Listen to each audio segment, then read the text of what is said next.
मैं धन्यवाद देना चाहूंगा एसडीपीआई के लोगों को कि आप बेंगलोर और तमिलनाडु में जिस ताकत के साथ पिछड़ों के साथ खड़े होते हैं, आप पर गर्व का विषय है और आप पर गर्व करना चाहिए।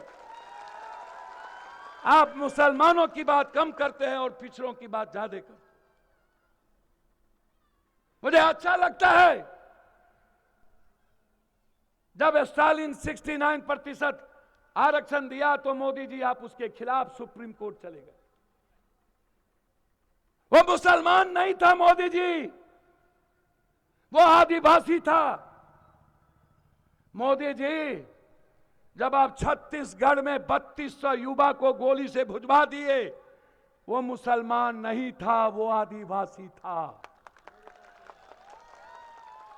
आतंकवादी कह करके मोदी जी आपकी पहली बार सरकार बनी, नवीन पटनायक को हटके जब आपने सरकार बनाया, इतने कम दिनों में आपकी पुलिस ने 1300 पप्पू यादव के बच्चों को गोली मार के खत्म कर दिया। वो मुसलमान नहीं था, वो एसटी एससी और आदिवासी के बच्चे थे।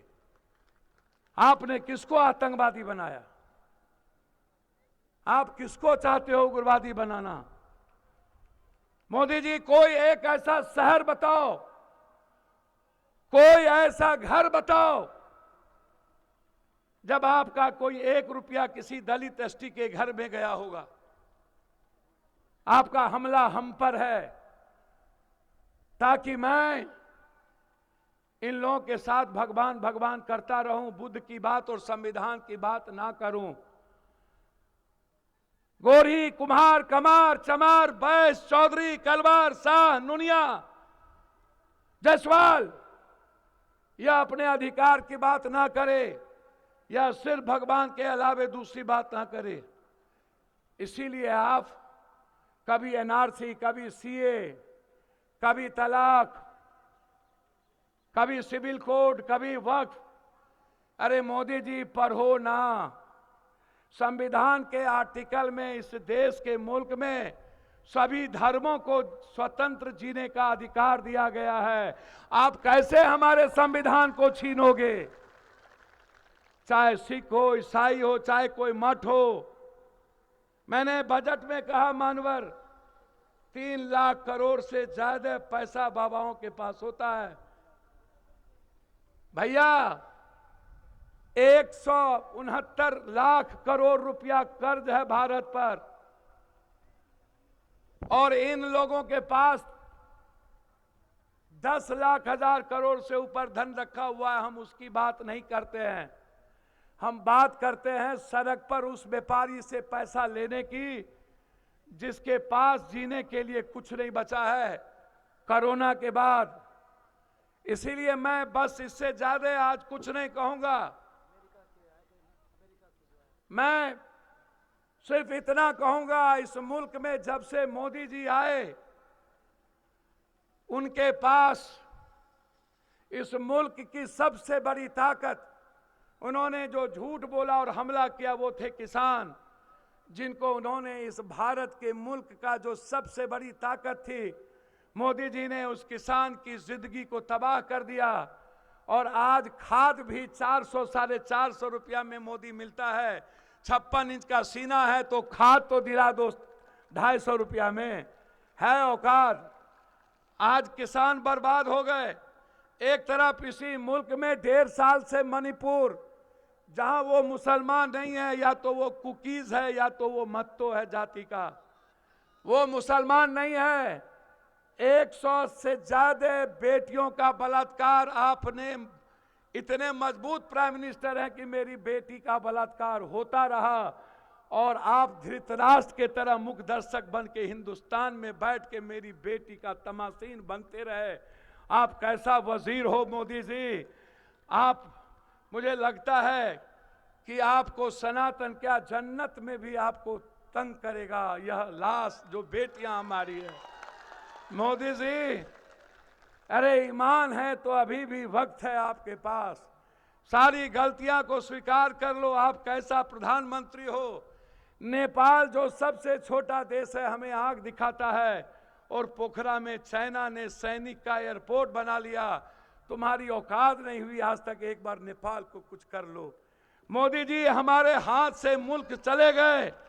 श्रीलंका का रास्ता बंद हो गया, बांग्लादेश का रास्ता बंद हो गया, ताइवान और वियतनाम चीन ने अपने मुट्ठी में ले लिया। भूटान का मंत्री चीन में जाके बैठता है और दुनिया के इतिहास में पहली बार, जब कभी इंदिरा गांधी थी, नेहरू थे, सरदार पटेल थे, लाल बहादुर शास्त्री थे, जिसने कहा था जय जवान जय किसान, किसी ने इस मुल्क की ताकत के तरफ देखने की हिम्मत की तो इंदिरा गांधी ने कड़ा जवाब दिया करता था, आप दुनिया के उतने कमजोर प्राइम मिनिस्टर निकले कि आप जा करके डर से सरेंडर करते हो ट्रंप के पास और मेरी बेटी के कमर में रस्सा लगा के हमारे मुल्क में ले आता है। हमारी औकात नहीं होती है इस मुल्क में कुछ बोलने की। हम कैसे देश के लोग थे, हमारे देश के सामने ये हैसियत नहीं थी। लेकिन आज ना तो हम किसानों के लिए लड़ पाते हैं, ना तो हम नौकरी की बात कर पाते हैं। 2 करोड़ नौकरी ही खत्म हो गई, लगभग 33 करोड़ बेरोजगार हो गए लोग। उसमें मोदी जी मुसलमानों की संख्या कम थी। मोदी जी कोरोना के बाद सारी फैक्ट्रियां बंद हो गई। मैं कोई जात और धर्म के लिए मुखालफत नहीं करता हूं। मेरे पूर्णिया में एसडीपीआई के लोगों ने और हमारे ही परिवार और बुजुर्गों ने इस सीमांचल में एक शुरुआत की है। इसीलिए यह मेरा दायित्व था एज ए सांसद इस मुल्क के संविधान को बचाने के लिए आपकी मदद करना। और पप्पू यादव बेटे की तरह खड़ा है, हम सगे भाई के तरह खड़े हैं। हिंदुस्तान की वो सदन में वो आवाज, मैंने कोई राजनीतिक नहीं, कोई मतलब नहीं। जब कोई विचारधारा आता है तो उसमें पप्पू यादव की कोई राजनीति नहीं होती। हमें राजनीति नहीं आता। राजनीति आता तो या तो हम नेपाल के पीएम हो गए होते या तो अन्य स्टेट के सीएम हो गए होते, हम भी कहीं चले गए होते, हम भी किसी के साथ समझौता कर लिए होते। मैं मानता हूं कि बिहार बड़ा विचित्र प्रदेश है, अपनों को दूर भगाता है, दूसरों को गले लगाता है। कभी साहबुद्दीन जी आ जाते हैं चुनाव लड़ने तो कभी एमजे अकबर, कभी कोई, कभी मुफ्ती मोहम्मद सईद। आप दूसरों के घर को अच्छा लगता है, जिया माए मरा मौसी आपको सौतेला तो अच्छा लगता है, लेकिन अपना बेटा जो दुनिया में सबसे ज्यादा आपकी वकालत करता है, यदि दुनिया में ये औकात किसी के पास है नंगे तार को छूने की, वो अकेला पप्पू यादव को है या तो प्रियंका गांधी को है जो खुल के बोलता है।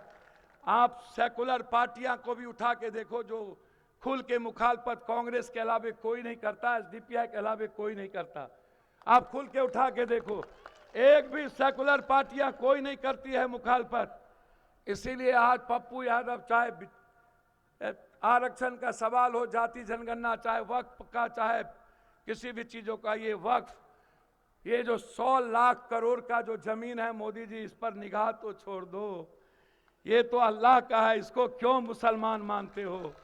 ये किसी मुसलमानों का मोदी जी नहीं है, ये तो अल्लाह का वक्फ है, जहां से दुनिया और तालीम बदलने की तैयारी होती है। यहाँ सियासत नहीं होता है इस वक्त में। मोदी जी कभी कभी धर्म को तो बख्श दो, कुंभ को तो नहीं बख्शे, कम से कम वक्फ को तो बचने दो। मोदी जी, कुंभ में भी हमारे भगवान को आपने नहीं छोड़ा।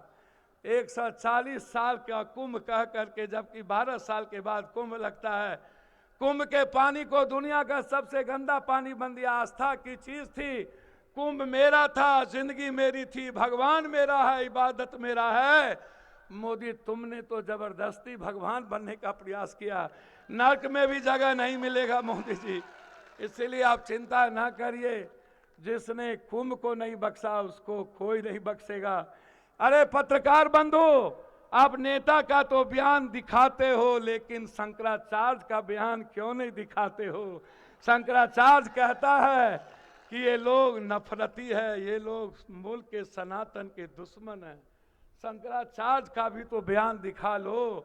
शंकराचार्य कहते हैं कि ये जो लोग हैं, ये लोग इंसानियत के, सनातन के दुश्मन हैं, ये गरीब के दुश्मन हैं, ये भगवान के दुश्मन है। भगवान मेरा है, सनातन मेरी जिंदगी है, गरीब की जिंदगी में सनातन की विचारधारा है। जब तक गरीब की खुशियां नहीं बदलेंगे तब तक पप्पू यादव चैन से नहीं बैठेगा, ये याद रखिएगा।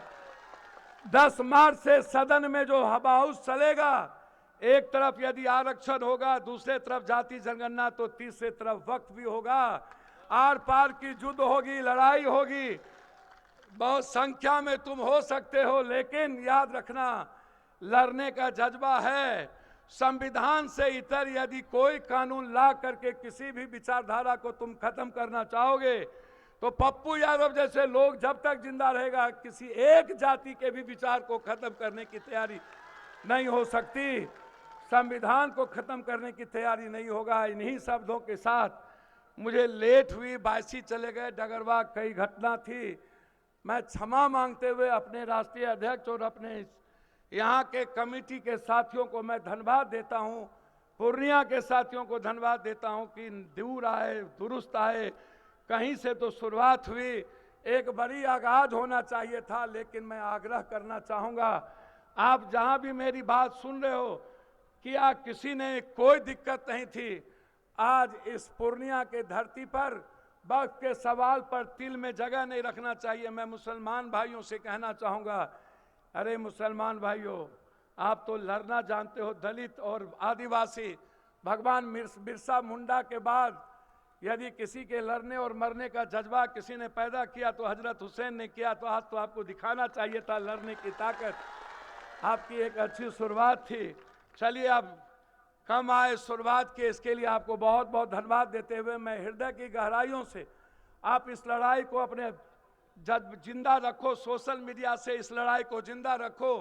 आप इतनी आवाज दो कि दिल्ली की सल्तनत हिल जाए और उसको कान का पर्दा फटे और वो एक नई लड़ाई लड़े।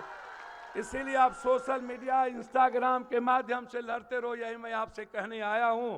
और जाइए, आप अपने घर में जाके अपने बहनों से कहिए निकलना चाहिए था, अपने बुजुर्गों से कहिए निकलना चाहिए था।